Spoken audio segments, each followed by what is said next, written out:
I just don't even know why there aren't uprisings all over the country, and maybe there will be. People need to start taking to the streets. This is a dictator. You know, there needs to be unrest in the streets for as long as there's unrest in our lives. Enemies of the state. Show me where it says that protests are supposed to be polite and peaceful.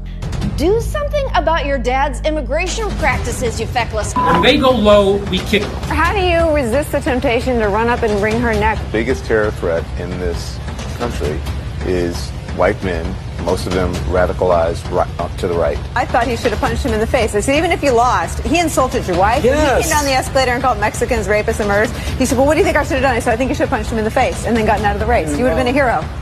I'd like to punch him in the face. I said if we were in high school, I'd take him behind the gym and beat the hell out of him. Punch some people in the face! When was the last time an actor assassinated a president? They're still going to have to go out and put a bullet in Donald Trump, and that's a fact.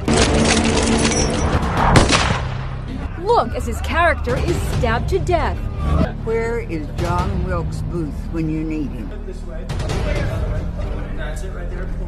I have thought an awful lot about blowing up the White House. A Missouri state senator is under investigation by the Secret Service after saying she hopes President Trump is assassinated. I will go and take Trump out tonight. And if you see anybody from that cabinet in a restaurant, in a department store, at a gasoline station, you get out and you create a crowd. And you push back on them.